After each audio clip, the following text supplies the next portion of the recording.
네, 지난 일주일 동안에도 주님 은혜 가운데 편안히 지내셨습니까? 안녕하셨습니까?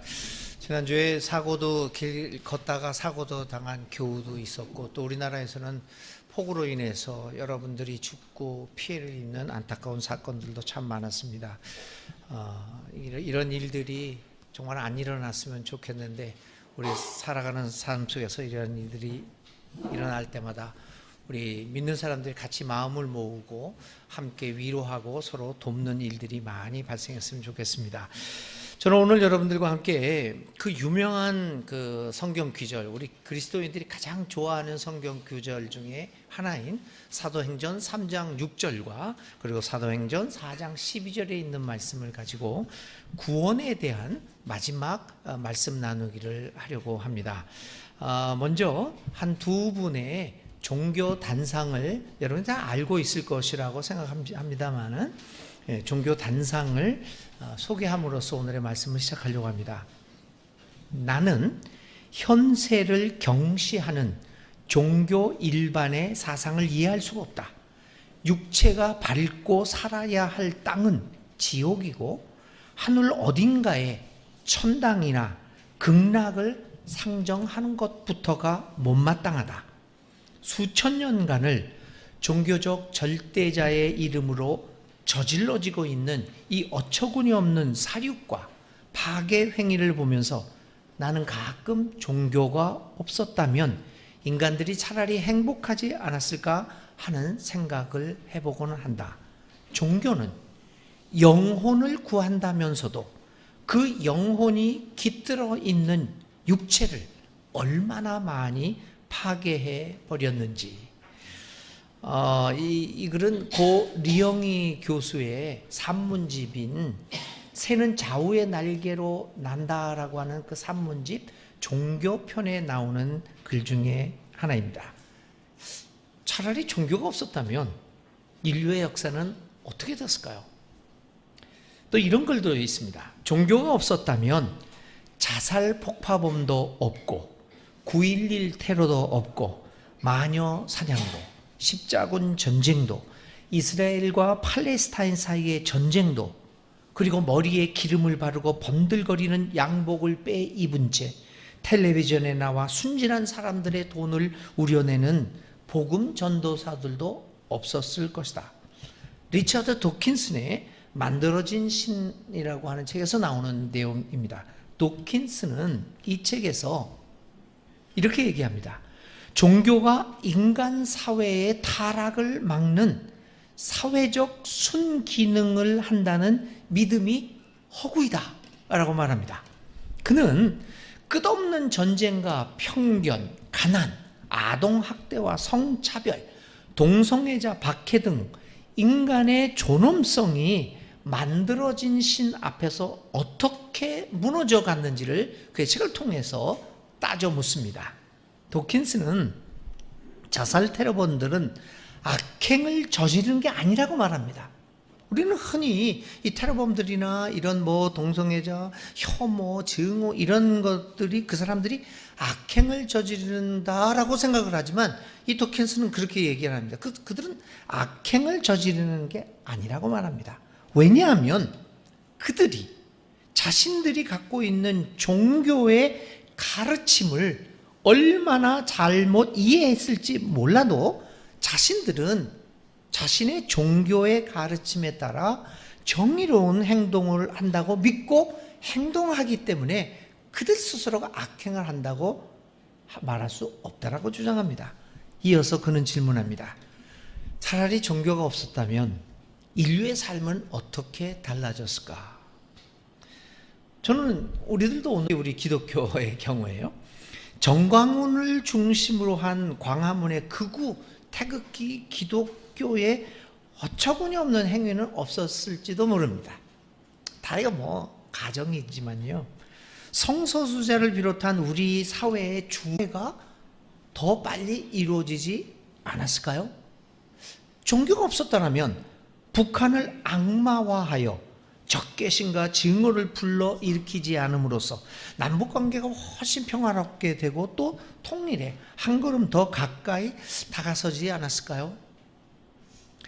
이 시점에 이르게 되면 우리는 도킨슨이 얘기했던 종교가 없는 사회가 차라리 더 희망적이라고 하는 단언에 우리의 귀를 기울이게 되는 서글픈 상황에 이르게 됩니다.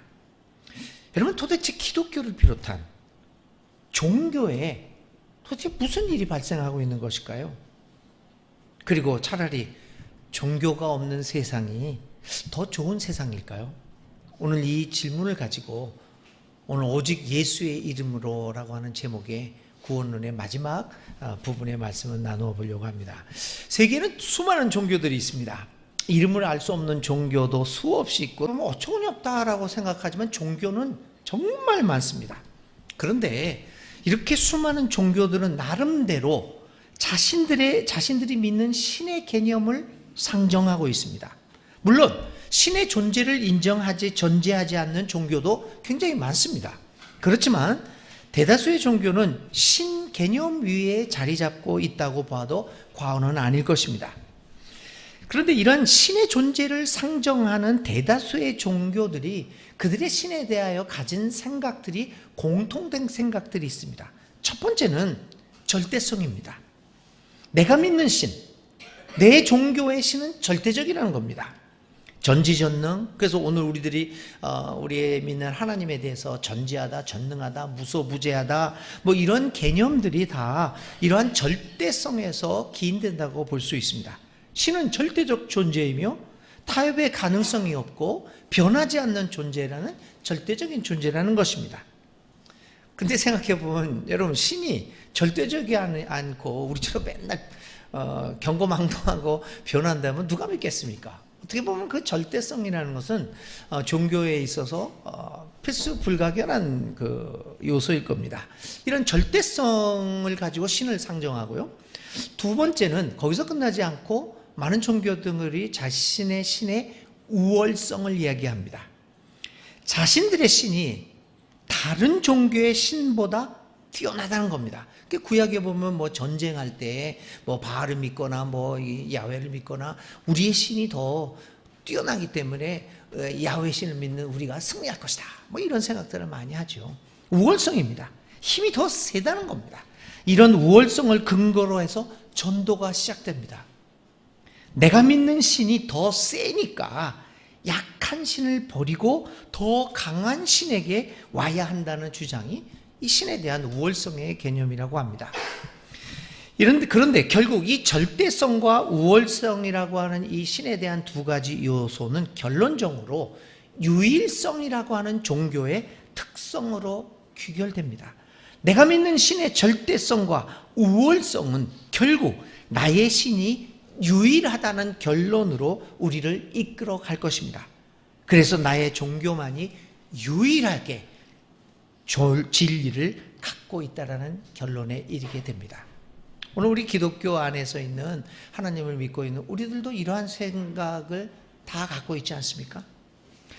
그래서 위의 언급에서 우리가 생각했던 것처럼 왜 종교가 인간의 생명을 그렇게 파괴하고 역사를 피로 물들이는 전쟁에 깊이 관여하고 또 그리고 그것에 종교적 정당성을 부여하고 있는가라고 하는 질문에 우리는 종교의 유일성에서 그 답변의 실마리를 찾아볼 수 있지 않겠습니까? 자신을 유일한 진리라고 여기고 있기에 다른 진리의 존재를 용납할 수 없습니다. 내가 가진 진리가 절대적이고 우월하고 유일하기에 다른 사람들이 갖고 있는 진리는 다 거짓입니다. 그러기에 거짓을 물리치는 것은 당연한 나의 의무가 아니겠습니까? 유일성에 있어서 기독교와 이슬람교는 다른 종교들의 추종을 불허합니다. 기독교도 그리고 이슬람도 나 외에는 다른 신을 두지 말라를 외치면서 다른 종교를 신봉하는 사람들을 이교도라고 칭하면서 이들에 대한 학살과 탄압을 서슴지 않고 있습니다. 특히 인류 역사에서 기독교가 주류 종교로 등장한 이후에 기독교의 유일성 주장으로 인한 여러 가지 참혹한 학살과 탄압이 이루어지는 사실을 누구도 부인할 수 없을 것입니다. 이러한 종교적 유일성이 권력의 탐욕과 함께 어우러졌을 때 발생하는 학살과 억압의 역사는 인류의 역사를 너무나도 어둡게 만들었습니다. 1492년 10월 이후 발생한 유럽, 특별히 스페인과 포르투갈이죠. 유럽에 의한 아메리카 대륙의 정복 역사는 인류 역사 가운데 가장 참혹한 역사 중에 하나로 기록되고 있습니다.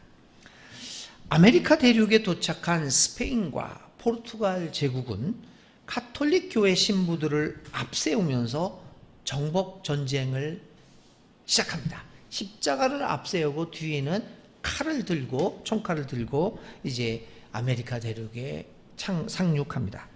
그들은 정복 전쟁이 거짓 신, 우상을 신봉하고 있는 이교도들을 물리치고 이 사람들을 가톨릭으로 개종시켜 그 땅을 하나님의 땅으로 만든다는 거룩한 소명감에 불타 있었습니다. 그래서 그들은 아메리카 대륙을 정복하면서 수많은 선주민들을 학살하는데 아무런 양심의 가책도 받지 않았습니다. 알려진 바에 의하면 15에서 16세기 북미 캐나다에서부터 남미 아르헨티나의 땅끝 마을이 있는데요. 티에라 델 푸에고라는 땅끝 마을이 있는데 그 알래스카 그 북 캐나다에서부터 저 남극 가까이 있는 땅에 이르기까지 그 당시에 약 16세기에 약 15세기 초 이때 한 1억 명 정도의 선주민들이 살고 있었다고 합니다. 근데 정복전쟁이 한 16세기, 15세기 초부터 시작되어서 16세기 좀 못 될 때 완전히 끝나게 되는데 거의 100년이 채 안 되는 정복전쟁이 끝나고 나서 그 정복 시기 이후의 인구는 2천만 명 조금 넘게 남게 됩니다.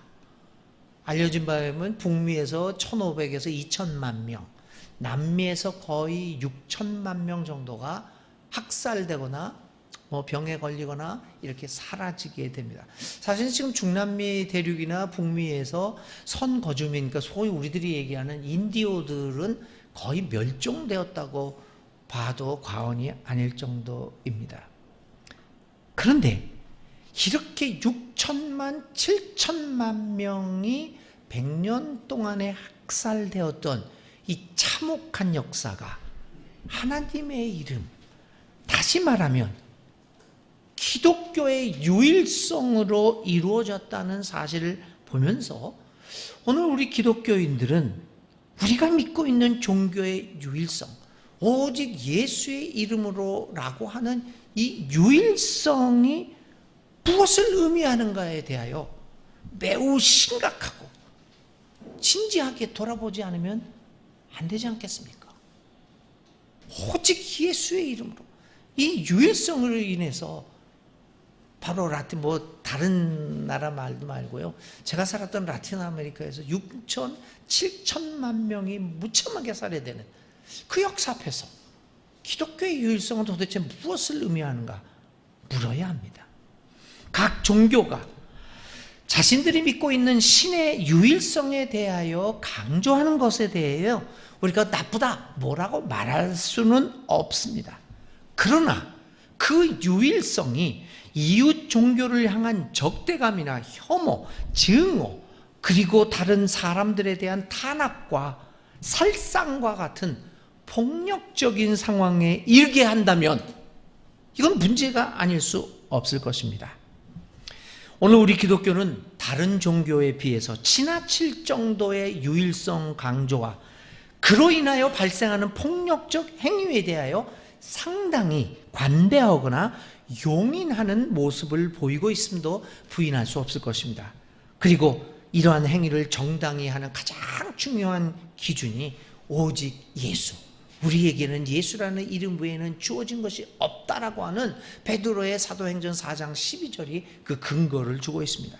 그리고 오늘 우리가 읽은 이 사도행전의 기록에 나오는 베드로의 고백, 이 예수밖에는 다른 아무에게도 구원은 없습니다. 사람들에게 주신 이름 가운데 우리가 의지하여 구원을 얻어야 할 이름은 하늘 아래 이 이름밖에 다른 이름이 없습니다는 오직 예수를 지탱해주는 가장 중요한 성서 기록이기도 합니다. 그래서 오직 예수는 기독교를 특징 지우는 가르침입니다. 기독교에서 예수를 빼면 남는 것이 무엇이 있겠습니까? 기독교는 오직 예수를 중심으로 이루어진 종교임에는 틀림없습니다. 그런데 문제는 이 오직 예수라고 하는 가르침이 기독교를, 그리고 기독교 교인들로 하여금 폭력적 혹은 폐쇄적인 단체, 폐쇄적인 사람으로 만들어가고 있다는 데 있습니다. 가장 중요한 교리와 가르침에도 불구하고 이 오직 길거리 전도자들로부터 자주 듣는 오직 예수라는 이 소리가 왜 이렇게 폭압적으로 들려지는 것일까요? 저뿐만 아니라 다른 여러 사람들에게도 이 가르침은 매우 폭력적으로 들려지고 있다는 사실을 우리는 외면할 수 없습니다. 교회 여러분, 저는 지금까지 3번에 걸쳐 3번의 말씀 나누기를 통하여 기독교의 구원론에 대하여 메시지 전환을 한번 시도해 보고 있습니다. 얼마나 전환이 되는지는 모르고 또 옛날 걸 그대로 반복하고 있는지는 모르지만 나름대로 한번 전환을 시도해 보고 있습니다. 그러니까 첫 번째는 무엇으로부터의 구원인가라고 하는 문제를 다루었고요. 두 번째는 도대체 무엇을 위한 구원인가? 그리고 지난번에는 구원의 시제, 오늘인가 과거인가 내일인가, 이 구원의 시제에 대해서도 다뤄봤습니다. 오늘은 이제 구원론의 마지막 말씀 나누기로 무엇에 의한 구원인가에 대하여 생각해 보고 있습니다. 기독교에서 말하고자 하는 구원은 예수로부터 오는 구원임에는 틀림없습니다. 예수로부터 오는 구원이 아니라고 하면 여러분 우리가 굳이 기독교회로 모일 이유가 없습니다. 예수로부터 오는 구원이 아니라고 한다면 내가 굳이 기독교인이라는 타이틀을 달고 살아갈 이유가 어디 있겠습니까? 그러면 오늘 우리들이 고백하는 구원은 분명히 예수로부터 오는 구원임을 우리는 확실히 해야 합니다. 그런 의미에서 기독교인들이란 오직 예수를 중심으로 살아가는 사람들이라고 정의할 수 있을 것입니다. 기독교인들에게 예수는 처음이고 마지막입니다. 알파와 오메가입니다. 베드로의 고백처럼 우리에게 주어진 이름은 예수 외에는 다른 이름은 없습니다. 그러므로 이 가르침은 기독교의 핵심적인 가르침입니다. 만약 기독교인이라고 하면서 예수보다 다른 이름을 앞세우고 더 자주 인용하고 있다면 자신이 기독교인으로서의 정체성을 한번 되돌아볼 필요가 있습니다. 내가 연애를 하면서 사랑하는 여인의 그 애인의 이름보다도 맨날 자다가 딴 사람 이름이, 다른 여자의 이름이 튀어나온다면 여러분, 근데 그 사람을 향한 내 사랑을 의심해 볼 필요가 있지 않겠습니까? 과연 내가 사랑하는가? 오늘 우리가 기독교를 믿는다고, 예수를 믿는다고 하면서 예수 이름보다 다른 이름들이 더 앞세우고 성경보다 다른 것들이 더 많이 인용되고 더 많이 공부하고 있다면 저는 이게 너무 목사다운 너무 목사스럽다고 비판받을 수도 있겠지만 좀 의심을 해볼 필요가 있습니다. 내가 왜 굳이 교회 나오고 내가 왜 굳이 기독교인이라고 불러야 할까? 우리가 이웃 종교를 존중하고 그 가르침에 귀 기울이면서 그 종교의 지도자들과 대화를 나누고 교류하는 것은 매우 중요합니다. 그것은 왜냐하면 나의 예수를 좀 더 이해하고 알기 위한 것이 아니겠습니까? 그래서 저는 우리 교회의 표 같은 깊은 신앙, 넓은 신앙이 바로 이것을 의미한다고 얘기합니다. 깊은 신앙, 결국 내가 예수를 중심으로 살아가면서 그 예수의 알미 좀 더 깊어지기 위해서 신학을 넓게 공부해 보는 것 아니겠습니까? 서로 간의 우월성을 비교하려고 하는 것이 아니라 나의 종교를 좀 더 이해하고 좀 더 나은 예수 따름이 혹은 예수 사람으로 살아가기 위한 것이 아닐까요? 이런 정체성을 분명히 하지 않으면 우리는 쉽게 혼합주의로 넘어갈 수 있습니다. 저는 세길교회의 일원으로 우리 교회가 표방하고 있는 신학적 원칙들, 예를 들면 민중신학, 여성신학, 다원주의 신학, 그리고 최근에 생태신학, 그리고 제가 가담함으로써 여러분들은 동의하실지 안 하실지 모르겠지만 제가 일원이 됨으로써 해방신학, 이런 몇 가지 원칙들이 있다고 생각을 합니다. 이런 원칙을 전 굉장히 존중하고 매우 자랑스러운 전통이다라고 생각을 합니다. 그러나 이러한 민중신학, 여성신학, 생태, 다원, 해방신학, 이러한 모든 접근이 결국은 우리로 하여금 예수님의 십자가와 부활에, 그리고 그분의 사역과 가르침에 동참하면서 살아가게 하기 위한 것이 아니겠습니까? 이런 의미에서 우리에게는 오직 예수뿐입니다. 그런데 웬일입니까? 이렇게 소중한 오직 예수가 기독교인들로 하여금 유난히 죄를 찾아나는데 애쓰게 하며 그 죄를 고발하게 하는 일에 매달리게 만듭니까? 그 소중한 예수가 왜 우리로 하여금 너는 죄인이다, 너는 이래서는 안 된다, 왜 죄를 고발하고 죄인들을 찾아내게 만드는데 더 이렇게 집중하게 만드는 것일까요? 왜 오직 예수를 부르짖는 일이 사람들을 구별하고 차별하고 혐오하고 정죄하는 일에 열중하게 만드느냐라고 하는 것입니다. 왜 오직 예수는 사람들을 교회 안과 교회 바깥의 사람으로 나누고 너는 믿음이 좋아, 너는 믿음이 안 좋아, 믿음 안과 믿음 밖으로 구별하고 차별하는 데만 사용되고 있는 것입니까? 왜 오직 예수라고 하는 가르침이 사람들을 예수의 사랑으로 품어 안고 포용하고 그 아픔을 치유하고 위로하고 격려하고 용기를 북돋아 주어 이 어려운 삶의 현장에서 힘을 내어 우리 모두가 함께 사람답게 살아가도록 하는 대신 그 오직 예수가 왜 사람들로 주눅들게 만들고 협박하고 억압하는 일에 열중하게 만들고 있는 것일까요? 과연 우리에게 주어진 이름은 예수밖에 없다라는 이 오직 예수라고 하는 베드로의 고백의 의미가 여러분 이런 것일 수 있겠습니까?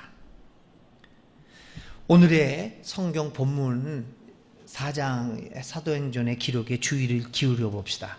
베드로가 왜 예수밖에는 나에게 주어진 이름이 없다, 오직 예수라고 하는 고백을 하게 되었는가? 이 고백이 발생하게 된 배경을 우리가 좀 더 관심을 보고 살펴보면 놀라운 사실을 하나 발견하게 됩니다. 베드로를 비롯한 사도들이 소위 전도를 하다가 좋은 일을 하다가 제사장들과 성전 경비대장과 사두개 사람들에 의해서 체포가 됩니다. 그리고 밤이 되어서 감옥에 갇히게 됩니다. 그리고 그 다음 날 유대의 지도자들과 장로들과 율법학자들과 대제사장 안나스, 가야바, 요한, 알렉산더 등 그 유대교회의 수뇌부들 앞에서 신문을 받게 됩니다. 그래서 이 대제사장 안나스와 가야바가 질문을 합니다. 그것이 오늘 4장에 있는 얘기죠. 너희들은 도대체 무슨 권세와 누구의 이름으로 이런 일을 하는가? 묻습니다. 이 말은 너희들의 정체가 무엇이냐? 라고 하는 질문입니다. 그때 자신들을 신문하는 대제사장들에게 답변한 것이 오늘 베드로의 말입니다. 예수밖에는 다른 아무에게도 구원은 없습니다. 사람들에게 주신 이름 가운데 우리가 의지하여 구원을 얻어야 할 이름은 하늘 아래 이 이름밖에 다른 사람이 없습니다. 너희들은 누구냐? 라고 얘기했을 때 베드로가 한 대답입니다. 한마디로 베드로는 이렇게 얘기합니다. 우리는 오직 예수 이름으로 살아가는 사람들이라고 하는 답변입니다. 사두개파 대제사장들은 성전의 이름으로 자신의 삶을 살아갑니다. 성전이 자신의 사람들의 가치를 판단하는 중심입니다. 바리새파 사람들은 토라로 살아가는 사람들입니다. 토라의 이름으로 모든 것들을 판단합니다. 이러한 사람들 앞에서 베드로가 얘기하는 것은 너희들은 성전을 중심으로, 너희들은 토라를 중심으로 토라의 이름으로 살아가지만 우리들은 오직 예수의 이름으로만 살아가는 사람들이다. 오직 예수라고 하는 이 베드로의 고백은 자신들을 신문하는 대제사장을 비롯한 외부의 사람들을 설득하기 위한, 다시 말하면 그 사람들을 전도하기 위한 말이 아니었습니다. 오직 예수라는 고백은 자신들의 정체성을 드러내는 고백이었습니다. 다시 말하자면 베드로의 오직 예수는 외부를 향한 것이 아니라, 다른 사람, 다른 종교를 향한 것이 아니라 예수의 제자로 살아가는 바로 자신들을 향한 고백이었습니다. 오직 예수는 외부가 아니라 내부를 향한 외침입니다. 외부 사람들을 향하여 오직 예수를 강요하면서 예수의 절대성, 우월성, 그리고 이에 따른 유일성을 주장하기 위한 고백이 아니었다는 사실을 우리는 성경에서 분명히 보게 됩니다. 기독교 역사와 성경에서 처음으로 등장하는 오직 예수라는 고백은 전도용이 아니었습니다. 오히려 그것은 내부 결속을 위한 것이었고 자신들의 정체성을 확고하게 정립하는 고백이었습니다. 그런데 이렇게 시작된 오직 예수가 예수의 제자들의 삶을 향한 것이 아니라 외부의 사람들을 향한 강요의 수단으로 변질됩니다. 특히 기독교가 로마에 의해 공식으로 받아들여지고 그리고 제국 내의 유일한 종교로 인정되면서 오직 예수는 이제 내부가 아니라 외부의 적들을 제압하기 위한 수단으로 변하게 됩니다. 외부를 정복하기 위한 수단으로 변질됩니다. 내부의 변화를 일으키게 한 것이 아니라 외부를 억압하기 위한 수단으로 변질됩니다. 이래서 오직 예수라는 가르침은 제국의 모습을 띠게 됩니다. 우리는 흔히 기독교가 로마 제국에 도착해서 결국에는 로마 제국을 기독교화했다라고 얘기합니다.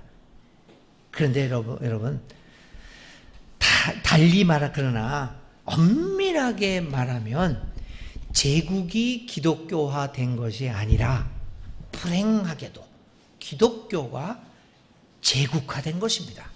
이건 제 말이 아니라 얼마 전에 며칠 전에 돌아가신 저의 선생님 프란츠 힌켈메르트가 늘 주장합니다.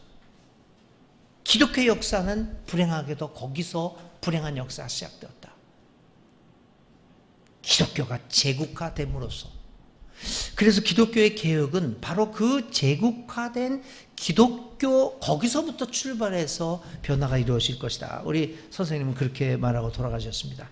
이제 제국화된 오직 예수는 외부의 적들을 정복하기 위한 수단이 되었고 기독교는 정복자의 종교가 되었습니다. 이제 오직 예수는 종교 재판으로 수많은 적대자들을 죽이는 정당한 근거가 되었습니다. 아메리카 대륙에서 선주민들을 수천만 명 살해하면서도 전혀 가책을 받지 않도록 만들었습니다. 살인이 하나님과 오직 예수님을 위한 일이라고 여겨졌기 때문입니다. 그래서 여러분, 당시 라틴 아메리카 정복에 앞장섰던 신부님들이 편지를 바티칸에다가 보낸 선교 편지가 있어요. 그 편지들이 뭐라고 썼냐면, 인디오들을 향하여 터지는 대포 소리는 하나님을 향한 찬양의 노래이며 인디오들을 화형할 때 올려지는 그 냄새는 하나님께 바쳐지는 아름다운 향기라고 선교 편지에 썼습니다. 여러분, 이런 것들이 여러분들 믿어지십니까? 어떻게 그것이 예수의 이름으로, 하나님의 이름으로 이루어졌다는 사실을 믿을 수 있습니까? 왜곡된 오직 예수가 가져온 결과입니다. 이러한 역사를 보면서 우리는 이제 오직 예수의 가르침을 진정으로 회복해야 할 필요성을 절실하게 느낍니다. 왜냐하면 오늘 한국 기독교의 오직 예수의 가르침이 억압적인 가르침으로 분갑했기 때문입니다. 오직 예수의 가르침에 대한 왜곡적인 이해는 우리 기독교인들로 예수 따름이 혹은 예수인으로 살아가지 못하게 합니다. 오늘 과연 우리는 오직 예수를 외부가 아닌 나를 향한 것으로 이해하고 받아들이고 있습니까? 이제 우리는 오직 예수를 외부가 아닌 우리에게로 향하게 해야 합니다. 과연 우리는 예수를 중심으로 살아가고 있는 것일까요? 우리의 신앙의 핵심이 예수를 중심으로 이루어지고 있습니까? 우리는 왜 기독교인으로 살아가고 있습니까? 보상을 바라면서 교인으로 살아가고 있습니까? 우리의 믿음의 시작이 그럴 수는 있습니다. 그러나 거기에 머물러서는 안 됩니다. 히브리서 저자는 그러므로 하늘의 부르심을 함께 받은 거룩한 형제 자매 여러분, 우리가 고백하는 신앙의 사도요 대제사장이신 예수를 깊이 생각하십시오. 히브리서 3장 1절에 이렇게 우리에게 권면합니다. 우리의 구원은 오직 예수로부터 옵니다. 우리는 오늘의 구원을 이룰 수 있는 예수에 의해서 구원받은 사람으로 오늘 살아가고 있습니다. 그러므로 오직 예수를 깊이 생각하면서 오늘의 우리의 삶을 돌아보아야 합니다. 예수의 삶과 사역, 가르침, 그분의 행위를 깊이 생각하면서 오직 예수를 따라 오늘의 삶에서 구원의 행위를 지속해 나갑시다. 오직 예수의 생애와 행위, 그분의 가르침을 따라 살아가는 우리를 보면서 세상은 오직 예수를 따라 사는, 그래서 진정 예수 믿는 사람들은 하나님의 사람임을 보게 될 것입니다. 이제 마지막으로 오늘 두 번째 본문인 사도행전 3장 6절을 잠깐 생각해 보면서 오늘의 말씀 나누기를 마칩니다. 베드로는 예루살렘 성전으로 올라가다가 한 병자를 만납니다. 그 병자가 구걸을 하고 있습니다. 도와달라고 얘기합니다. 그때 베드로가 이 병자에게 말합니다. 은과 금은 내게 없으나 내게 있는 것을 그대에게 주니 나사렛 예수 그리스도의 이름으로 걸으시오. 베드로는 가진 것이 없었습니다. 은과 금은 없었습니다. 그가 가진 것은 오직 예수뿐이었습니다. 그래서 그가 줄 수 있었던 것은 그가 가지고 있는 오직 예수였습니다. 그래서 그는 병자에게 다른 어떤 것이 아니라 오직 예수를 주었습니다. 여러분, 오늘 우리 한국 기독교회와 우리 예수 믿는 우리들은 사람들에게 무엇을 주고 있습니까? 번영, 성공, 만사형통, 좋은 대학, 좋은 직장, 건강, 잘 되는 나, 긍정적 사고? 도대체 우리는 무엇을 주고 있습니까? 아니, 그 말은 도대체 우리는 무엇을 가지고 있는 것입니까? 우리는 우리가 가진 것 중에서 줄 수밖에 없습니다. 기독교인들이 가진 것이라고는 오직 예수뿐이라서 그것밖에는 줄 것이 없을 때 세상은 비로소 우리에게서 희망을 볼 수 있을 것입니다. 오늘 기독교회는, 우리 믿는 이들은 도대체 무엇을 갖고 있을까요? 구원받은 사람으로서 구원의 의미를 깊이 생각하면서 세상을 향하여 진정한 의미의 구원을 삶으로 말하는 새길교회로 살아갑시다. 오직 예수로 구원에 이르고 그 구원을 보여주는 오직 예수를 중심으로 하는 우리 아름다운 새길교회로 살아갑시다.